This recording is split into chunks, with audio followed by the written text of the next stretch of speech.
आखाती देशात जरी युद्ध पेटलं असलं तरी त्यामुळे महाराष्ट्रातील शेतकऱ्यांचं यात मरण होत आहे। कारण आताच्या घडीला महाराष्ट्रातून मोठ्या प्रमाणात फळं आणि भाज्यांची निर्यात होत असते। त्या निर्यातीवर परिणाम झाल्यानं शेतकरी संकटात सापडलाय। ऐन सीझन मध्ये युद्ध पेटल्याचा फटका थेट शेतकऱ्याला बसू लागलाय। आखाती देशातील युद्धामुळे सांगली जिल्ह्यातून द्राक्ष निर्यात ठप्प झाली आहे। त्यामुळे द्राक्षांनी कोल्ड स्टोरेज फुल झाले असल्याचं चित्र दिसून येत आहे। या युद्धजन्य परिस्थितीमध्ये जर द्राक्ष निर्यात करायची असेल तर अधिकचा कर द्यावा लागेल असं सांगण्यात येत असल्याचं द्राक्ष निर्यातदार सांगतोय। यामुळे द्राक्ष बागायतदारांच्या बरोबर द्राक्ष निर्यातदार देखील मोठ्या संकटात सापडलाय।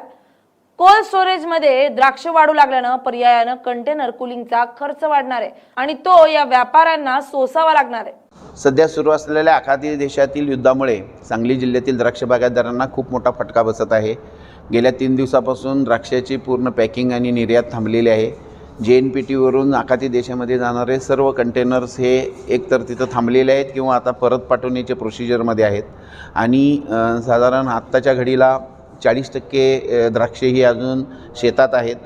सगळ्या कोल्ड स्टोरेजमध्ये मिळून सांगली जिल्ह्यातल्या 250 ते 300 कंटेनर मटेरियल हे कोल्ड स्टोरेजमध्ये आहेत। कोल्ड स्टोरेजची कॅपॅसिटी पूर्ण संपल्यामुळे आता नवीन जो पॅकिंग झालेला माल आहे तो कोल्ड स्टोरेजमध्ये ठेवण्याची परिस्थिती राहिलेली नाही आणि या सर्वाचा विचार करता हे जे आता द्राक्षे जे हार्वेस्टिंगला आलेले आहेत ही जर वेळेत हार्वेस्टिंग नाही झाली तर ती आपल्या डोमेस्टिक मार्केटला जातील आणि त्याचा परिणाम म्हणून डोमेस्टिक मार्केटचे रेट कमी येण्याची शक्यता आहे। आम्ही सर्व द्राक्ष बागायतदार उत्पादकांना आवाहन करतो आहे की थोडासा तुम्ही धीर धरा। समजा 4-5 दिवसामध्ये जर परिस्थिती सुधारली तर परत निर्यात चालू होईल आणि परत आपले दर हे स्टेबल राहतील। पण जर हे युद्ध असंच पुढं राहिलं आणि जर ही निर्यात जर झाली नाही, आता आज सकाळपासून थोडंसं एक चांगली गोष्ट अशी झाली आहे की काही एक्स्ट्रा चार्ज भरून काही शिपिंग लाईन रिस्क घेऊन काही कंटेनर घेऊन पुढं जाण्याच्या मनस्थितीत आहेत। साधारण 3.5 लाख रुपये एका कंटेनरसाठी ते एक्स्ट्रा चार्ज करतायत आणि फक्त त्यांनी रिस्क जो आहे ते रिस्क फक्त निर्यातदारावरती ढकलून ते रिकामे झालेले आहेत। पण त्याही परिस्थितीमध्ये जो पॅकिंग केलेला माल आहे तो पॅकिंग केलेला माल आम्ही पुढं पाठवण्याच्या मनस्थितीत आहोत। परिस्थिती हळूहळू सुधारेल अशी अपेक्षा आहे, पण नाही सुधारली तर ही द्राक्ष उत्पादकांच्या दृष्टीनं खूप खेदाची बाब आणि खूप चिंतेची बाब होणार आहे। किती कंटेनर आहे जिथे किती अडकले आणि किती पडले? साधारण आता इथे पॅकिंग जे करून स्टोरेजमध्ये जे तयार आहेत कंटेनर रेडी टू डिस्पॅच ते 250 ते 300 कंटेनर आहेत।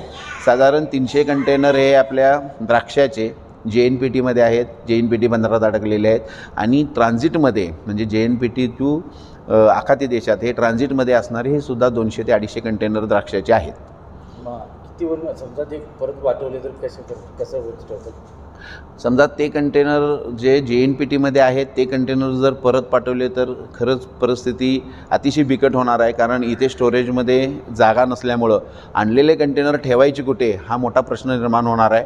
एकतर ते तुमच्या डोमेस्टिक मार्केटमध्येच विकावे लागतील आणि डोमेस्टिक मार्केटमध्ये इतक्या हायर क्वालिटीचं पॅकिंग हे नुकसान देऊ शकतं।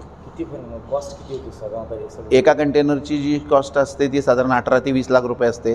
त्यातली पॅकिंग कॉस्ट ही 2.5 लाख रुपये असते आणि बाकीचा जो मालाचा दर आहे तो साधारण 95 ते 100 रुपये किलोच्या आसपास आहे। नाव सांगा।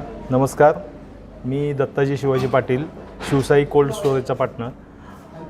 आखाती देशामध्ये युद्ध चालू असल्यामुळे कोल्ड स्टोरेजमध्ये माल फुल्ल झालेला आहे। आखाती देशामधल्या जाणाऱ्या मालाचा कंटेनरला बंदी असल्यामुळे शेतकऱ्याचा जो माल कोल्ड स्टोरेजला येऊन पडतो तो बाहेर न गेल्यामुळे कोल्ड स्टोरेजमध्ये खूप गर्दी झालेली आहे। बाहेर 8-9 कंटेनर येऊन थांबलेले आहेत आणि त्याचा परिणाम शेतकऱ्याच्या व्यापाऱ्याच्या हार्वेस्टिंगवरती झाला आहे। आज जवळजवळ सांगली जिल्ह्यातल्या प्रत्येक कोल्ड स्टोरेजमध्ये 3 ते 350 कंटेनरचा माल पडून आहे। पोर्टमध्ये जवळजवळ 300-350 कंटेनर पडून आहेत आणि शिपिंग लाईनमध्ये पण बरेचसे कंटेनर अडकून आहेत। जर हे आखाती देशातलं युद्धाचं सावट जर नाही सावरलं तर शेतकऱ्यांवर याचा मोठा परिणाम होऊ शकतो। बऱ्याच एक्सपोर्ट कंपन्यांनी आपलं हार्वेस्टिंग थांबवलेलं आहे।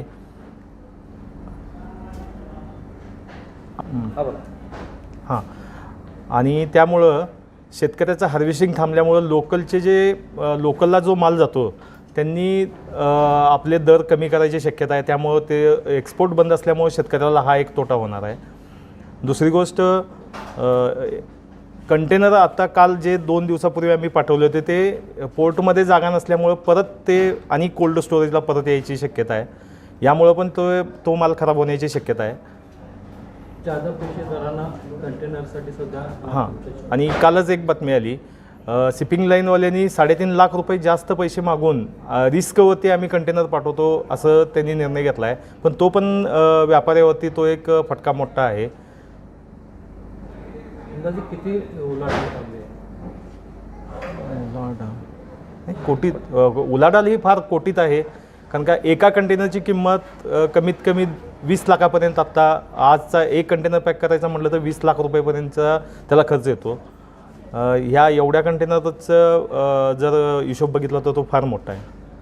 कांदा उत्पादकांचं माहेरघर म्हणून नाशिक जिल्ह्याची ओळख असून गेल्या काही दिवसांपासून कांद्याला कवडी मोल भाव मिळतोय.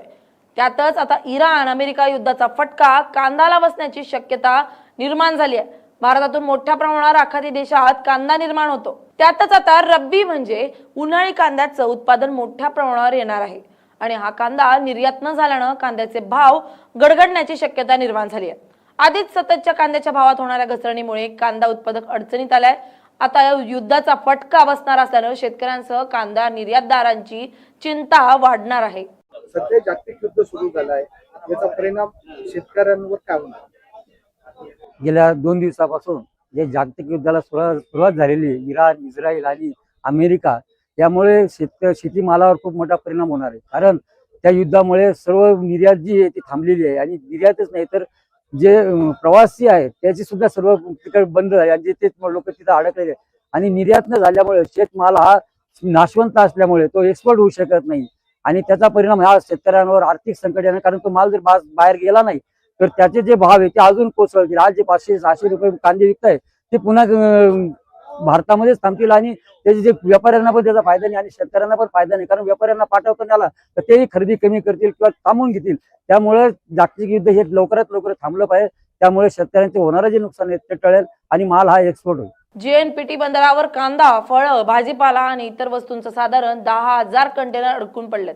आखाती देशांमध्ये युद्धजन्य परिस्थितीमुळे आंतरराष्ट्रीय बाजारपेठ बंद असून शिपिंग कंपन्यांनी देखील सागरी वाहतूक थांबवली आहे. अडकून पडलेल्या कंटेनर मधील बहुतांश माल हा नाशवंत असल्यानं पुढील 2 ते 4 दिवसात परिस्थिती नियंत्रित न आल्यास माल खराब होण्याची शक्यता असून यामुळे व्यापारी आणि शेतकऱ्यांचं मोठं नुकसान होण्याची परिस्थिती उद्भवू शकते.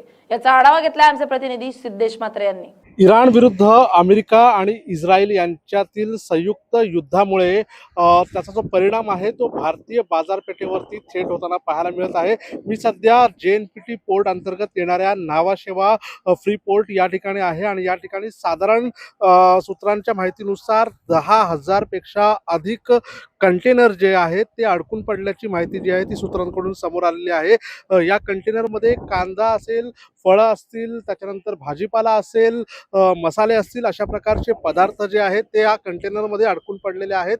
आणि हा सर्व जो माल आहे यातील बऱ्यापैकी माल जो आहे तो नाशवंत माल असल्या कारणाने जर पुढच्या 2-4 दिवसांमध्ये हा जो संपूर्ण माल आहे तो जर परदेशात एक्सपोर्ट झाला नाही तर हा माल याच ठिकाणी सडण्याची शक्यता जी आहे ती वर्तवण्यात येत आहे. त्यामुळे हजारो टन माल जो आहे तो खराब होण्याची शक्यता आहे, ज्याच्यामुळे व्यापारी आणि शेतकरी यांना मोठ्या प्रमाणावरती नुकसान सहन करावा लागत आहे.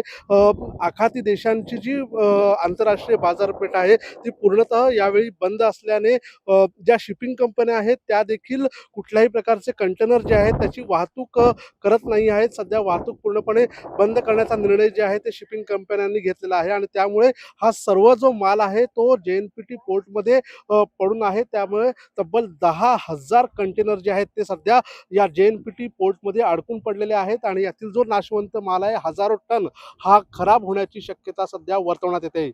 सिद्धेश म्हात्रे, LS मराठी, पुराण.